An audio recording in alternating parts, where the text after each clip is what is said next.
ओम श्री परमात्मने नमः. आज आपण भगवद्गीतेतील 17व्या अध्यायाचे थोडेसे चिंतन करणार आहोत. या अध्यायाचे नाव श्रद्धात्रय विभाग योग. 16व्या अध्यायात शेवटी भगवंत सांगतात, शास्त्राचे नियम सोडून जो कर्म करतो, स्वतःच्या मनाला वाटेल तसे वागतो, त्याला सिद्धी प्राप्त होत नाही किंवा उत्तम गतीसुद्धा मिळत नाही, त्याला सुखही प्राप्त होत नाही. आपले कर्तव्य काय, अकर्तव्य काय हे जाणून घेण्यासाठी शास्त्रच प्रमाण आहे. आता 17व्या अध्यायात अर्जुन विचारतो की तुम्ही दैवी संपत्ती आणि असुरी संपत्ती म्हणजे सात्विक, राजस आणि तामस जीव आणि त्यांची लक्षणे सांगितली. आता मला सांगा, जे लोक शास्त्रविधीला सोडून पण श्रद्धायुक्त अंतःकरणाने देवादिकांचे पूजन करतात, त्यांची स्थिती सात्विक, राजस किंवा तामस यापैकी कोणती असते? केवळ परमात्म्याला साक्षी ठेवून आणि त्याच्याप्रती अर्पण बुद्धीने जे कर्म करत नाहीत, त्यांची गती कोणती? कारण ते कर्म श्रद्धेने करतात, पण शास्त्रविधीला सोडून करतात. देवतांची पूजा करतात, पण मनात काहीतरी हेतू ठेवून. अर्जुनाच्या या प्रश्नाचे विस्तृत विवेचन या अध्यायात केले आहे. भगवंत सांगतात, अशी श्रद्धा 3 प्रकारची असते: सात्विक, राजस आणि तामस. प्रत्येक जीव आपल्या स्वभावानुसार वर्तन करतो. आपल्या पूर्वजन्मातील कर्मानुसार तो सात्विक, राजस आणि तामस आहे ते ठरते आणि त्यानुसारच तो वर्तन करतो. सात्विक स्वभावाचा जीव परमात्म्याचे श्रेष्ठत्व जाणून प्रत्येक कर्म त्याला अर्पण करतो. राजस लोक यक्ष राक्षसांची पूजा करतो. जसे की जेव्हा इतर देवतांची पूजा करताना सुद्धा त्या देवतेत विष्णू परमात्म्याची कल्पना करून पूजन केले तर ते त्या देवतेपर्यंत पोचते आणि त्यांच्या मार्फत भगवंतापर्यंत पोचते. प्रत्येक देवतेच्या नावाचे एक एक दैत्य पण आहेत. जेव्हा आपण केवळ गणपतीला कल्पून पूजन केले तर त्या पूजेचे फळ गणपती नावाचा दैत्य घेतो आणि आपल्यालाही तसेच फळ मिळते. पण गणपती पूजनाचे सात्विक फळ प्राप्त करायचे असेल तर त्या गणेशामध्ये सुद्धा विष्णूला कल्पून पूजन केले तर ती पूजा सात्विक ठरते. प्रत्येक देवतेबद्दल असेच आहे, नाहीतर ती पूजा राजस किंवा तामस ठरते. तामसी लोक भूतप्रेत गणांची पूजा करतात. ते पूजा करतात तेच मुळी इतरांना त्रास व्हावा या भावनेतून. साधारणपणे संसारी जीव राजस पूजा करतात, म्हणून ते पुन्हा पुन्हा संसार चक्रात अडकतात, मुक्त होत नाहीत. शास्त्राचे अध्ययन करावे, भगवंताला जाणून घेण्याचा प्रयत्न करावा असे जे सांगितले आहे ते याचसाठी. राजस पूजेतून सात्विक पूजेकडे आपल्याला जाता आले पाहिजे. कोणाला आपले वैभव दाखवण्यासाठी केलेली पूजा राजस असते आणि विष्णू सर्वोत्तमत्व जाणून त्याचे पूजन केले ती सात्विक असते. याचे ज्ञान होणार नाही तोपर्यंत माणसाची वृत्ती सात्विकतेकडे वळणार नाही. ज्याची जशी श्रद्धा असते तसे तो करतो. पण सात्विक श्रद्धा प्राप्त करण्याचा मार्ग पण भगवंताने सांगितला. पुढे भगवंत सांगतात, अशास्त्र विहितम घोरम तप्यन्ते ये तपोजनाः दंभाहंकार संयुक्ताः कामराग बलान्विताः. जे लोक शास्त्रविधी सोडून तप करतात ते दांभिकपणा आणि अहंकाराने युक्त असतात. मी पूजन करतो याचाही अहंकार त्यांच्या मनात निर्माण होतो. जे शास्त्राविरुद्ध घोर तपश्चर्येचे आचरण करतात ते त्या देहात नियामकत्वाने राहणाऱ्या मलाच क्लेश देतात असे भगवंत सांगतात. अघोरी कर्म करणारे ज्या प्रकारचे तप आचरण करतात ते एक प्रकारे भगवंतालाच त्रास देतात. ते तामसी स्वभावाचे लोक असतात. जी गोष्ट पूजनाबाबत आहे तीच आहाराबाबत देखील आहे. तेच आता भगवंत सांगत आहेत. आहार ही आपल्या स्वभावानुसार सात्विक, राजस आणि तामस असे 3 प्रकारचे आहेत. तसेच यज्ञ, दान, तप यांचेही प्रत्येकी 3 भेद आहेत. आपला आहार कसा असावा याचे मार्गदर्शन भगवंत करतात. आहारस्त्वपि सर्वस्य त्रिविधो भवति प्रियः. सात्विक, राजस आणि तामस असे 3 प्रकारचे आहार आहेत. आयुस्सत्व बलारोग्य सुखप्रीती विवर्धनाः रस्याः स्निग्धाः स्थिरा हृदया आहाराः सात्विक प्रियाः. सात्विक वृत्तीच्या लोकांचा आहार कसा असतो हे सांगितले आहे. आयुष्य, बुद्धी, बल, आरोग्य, सुख आणि प्रीतिदायक आहार असावा. आयुष्य वाढवणारा म्हणजे शरीराचे योग्य पोषण करणारा आहार असावा, म्हणजे बल प्राप्त होते. सुखकारक म्हणजे जिभेला सुख देणारा नव्हे, तर देहाला आणि मनाला तृप्ती देणारा असावा. जास्त मसालेदार, तेलकट, तिखट आहार सुख देणारा नव्हे. रसयुक्त आहार असावा. स्निग्ध म्हणजे तेलकट नव्हे, तर अत्यंत प्रेमपूर्ण भावनेने केलेला असावा. आता आपल्या विचारांचा परिणाम शिजलेल्या अन्नावर होत असतो. अन्न शिजवताना त्या व्यक्तीचे मन प्रसन्न, शांतचित्त, समाधानी असेल तर ते अन्न खाणारी व्यक्तीही त्या गुणांची बनते. आई अत्यंत प्रेमळपणाने मुलांसाठी अन्न बनवते. तिचे प्रेम निस्वार्थी असते. ते गुण अन्नात उतरतात आणि ते अन्न खाऊन मुलेही त्या गुणांची होतात. पूर्वी प्रत्येक घरी स्त्रिया शुचिर्भूत होऊन परमात्म्याचे नामस्मरण करीत प्रेमभावनेने स्वयंपाक करीत असत. आताच्या पिढीमध्ये निस्वार्थ भाव, प्रेमभाव फारसा दिसत नाही. कारण स्वयंपाक करण्यासाठी पगारी बायका असतात किंवा बाहेर हॉटेलमधून अनेकदा पैसे देऊन जेवण मागवतात. ते जेवण बनवताना भावना फक्त पैसे कमावण्याची असते. त्यामुळेच या पिढीला पैसा महत्त्वाचा वाटतो, स्वार्थीपणा वाढला आहे. याचे एक कारण हेही असू शकते. आपल्याला याबाबत पुन्हा विचार करण्याची वेळ आली आहे हे निश्चित. स्थिर आहार असावा, म्हणजेच ज्या अन्नाचे सत्व शरीरात दीर्घकाळ टिकते तो आहार स्थिर असावा. चौरस आहार असावा. फार तिखट, खारट, अतिउष्ण, वृक्ष, दाह उत्पन्न करणारा, तसेच खाताना त्रासदायक आणि नंतरही शरीरात दाह निर्माण करणारा आहार राजस आहार होय. राजस वृत्तीच्या लोकांना असा आहार प्रिय असतो, पण तो शरीरासाठी हितकर नसतो. आणि जे भोजन कच्चे, रसहीन, शिळे, उष्टे आणि अपवित्र असते ते शरीरासाठी सर्वथा अहितकर असते. असे भोजन तामसी होय.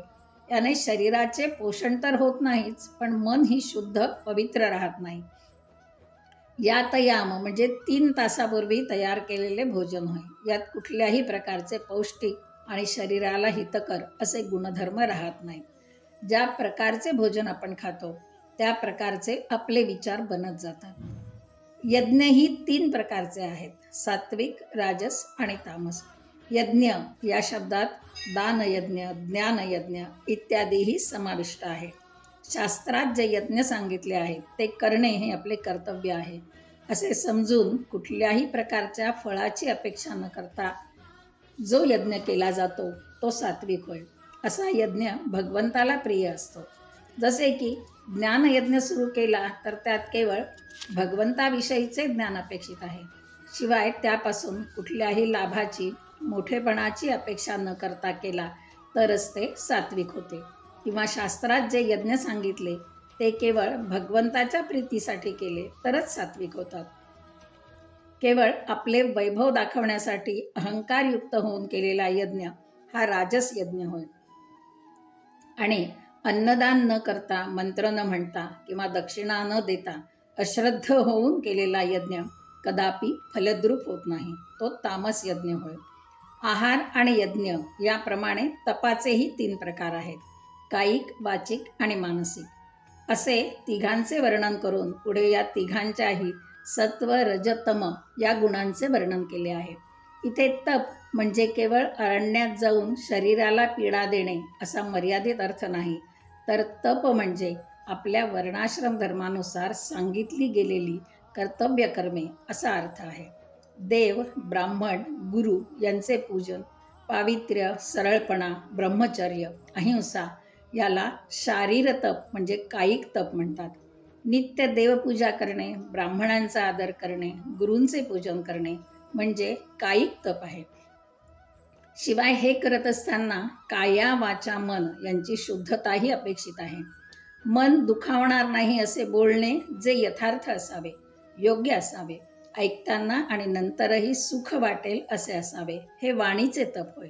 समोरच्या व्यक्तीला हितकर होतील अशा गोष्टी सांगाव्या. मनाची प्रसन्नता, शांतभाव, नित्य भगवंताचे चिंतन, संयमीपणा, शुद्ध अंतःकरण आणि पावित्र्य अशी मनाची अवस्था असणे म्हणजे मानसिक तप होय. मनाची प्रसन्नता म्हणजे मन नित्य भगवंताच्या नामात राहावे. त्याचा ओढा इंद्रियाकडे नसावा, कारण जर इंद्रियांच्या सुखासाठी प्रयत्न करत गेलो आणि इंद्रियांना अपेक्षित गोष्ट मिळाली नाही तर मन दुःखी होते आणि प्रसन्न राहत नाही. यावर उपाय एकच, मनाला इंद्रियांमध्ये फार अडकू न देणे होय. परिस्थिती कोणतीही असो, सुखाची वा दुःखाची, मनावरील संयम ढळू देऊ नये. यालाच मनोनिग्रह किंवा आत्मसंयम म्हणतात. हेच तप सात्विक, राजस आणि तामस कसे असते ते पुढे सांगतात. पूर्ण श्रद्धेने, कुठल्याही फळाची अपेक्षा न ठेवता, केवळ भगवंताला अर्पण करण्याच्या बुद्धीने केलेले तप सात्विक तप होय. तर अहंकाराने युक्त, लोकांना दाखवण्यासाठी, लोकांकडून वाहवा मिळवण्यासाठी जे तप केले जाते ते राजस तप होय. तर अविवेकाने, दुसऱ्यांना त्रास देण्यासाठी, वाईट हेतूने केलेले तप हे तामस तप होय. दानाच्या बाबत सुद्धा सात्विक, राजस, तामस हे भेद आहेत. दान करणे हे आपले कर्तव्य आहे असे समजून परतफेडीची अपेक्षा न करता केलेले दान सात्विक दान होय. शिवाय दान घेणारी व्यक्ती विद्या, विनय, भगवंतावरील श्रद्धा यांनी युक्त असली पाहिजे. दान देताना त्या व्यक्तीने पूर्वी आपल्यावर उपकार केले आहेत म्हणून दान देणे योग्य नव्हे. एखाद्या श्रीमंताचे आपल्यावर उपकार आहेत किंवा त्याने आपल्याला समजा 5,000चे दान दिले म्हणून आपली ऐपत नसताना कर्ज काढून त्याला तेवढ्याच पैशाचे दान दिले तर ते सात्विक दान होत नाही.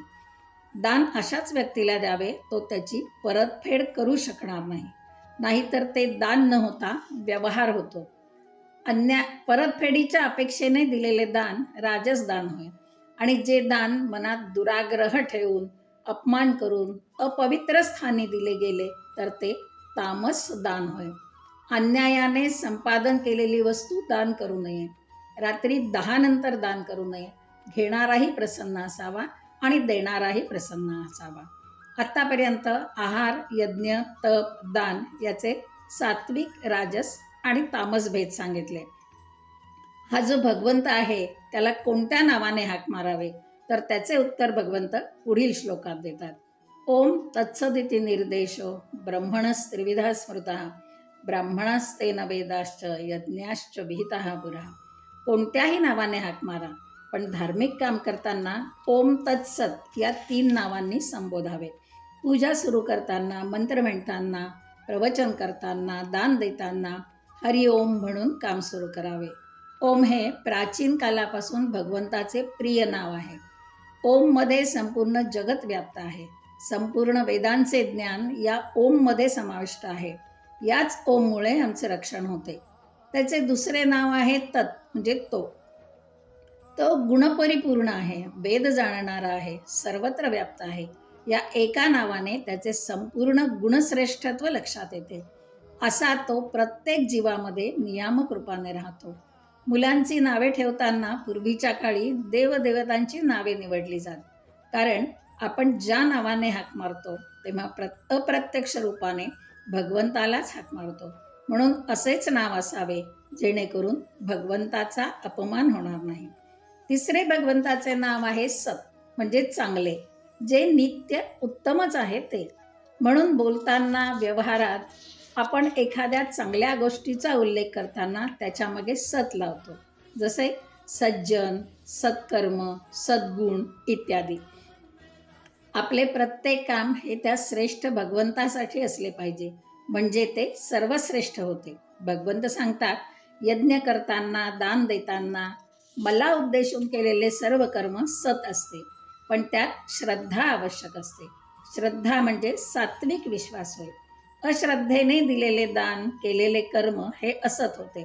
म्हणजे कर्म कितीही सात्विक असो, शुद्ध असो, पण श्रद्धा नसेल, भगवंतावर सात्विक विश्वास नसेल तर ते सर्व व्यर्थ होय. मग ते कितीही विधीपूर्वक शास्त्रानुसार केलेले असले तरीही निष्फळ होते. यानुसार कर्म केले पण मनात भावना मात्र कोणाची तरी बरोबरी करणे, दुसऱ्याला कमी दाखवणे अशी असेल तर त्याचे चांगले फळ मिळत नाही.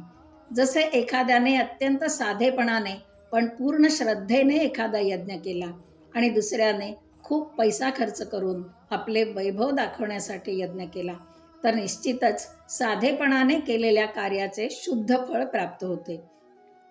नास्तिक बुद्धीने केलेले कर्म तर या लोकातील ऐहिक सुख मिळत नाही आणि परलोकातील मोक्ष सुखही प्राप्त होत नाही. म्हणून भगवंत अर्जुनाला सांगतात, तू निष्ठा ठेवून माझ्या प्रीतीसाठी ओम तत्सत या नामाचा उच्चार करून तुझे विहित कर्म कर, म्हणजे युद्ध कर. तुला माझे प्रेम प्राप्त होईलच, पण मोक्ष सुद्धा मिळेल. म्हणूनच व्यवहारात सुद्धा कुठलेही कार्य करताना श्रद्धा निष्ठा आवश्यकच आहे. कारण हे जग विश्वासावरच चालते. प्रवासाला जाताना गाडीचा ड्रायव्हर आम्हाला सुखरूप इच्छित स्थळी पोचवेल या विश्वासानेच आम्ही गाडीत बसतो. आईने केलेला स्वयंपाक उत्तमच आहे या विश्वासानेच आपण जेवण करतो. तो लॅबमध्ये टेस्ट करून जेवावे असे म्हणत नाहीत. मग या संपूर्ण सृष्टीचा निर्माता परमश्रेष्ठ भगवंत माझ्याबरोबर आहे आणि मी त्याच्यासाठी कर्म करतो, तो मला योग्य फळ देणारच असा विश्वास ठेवून आस्तिक्य बुद्धीने वागायला काय हरकत आहे. एकंदरीत या अध्यायात सात्विक, राजस आणि तामस या गुणांचे विवेचन, यज्ञ, दान, तप, आहार, विहार, सात्विक, राजस, तामस कसे हे सांगितले. या अध्यायाचे चिंतन करणे म्हणजे स्वतः यापैकी कोणत्या प्रकारात येतो हे शोधून काढणे आणि सात्विककडे कसे जायचे याचा प्रयत्न करणे होय. श्रीकृष्णार्पणमस्तु.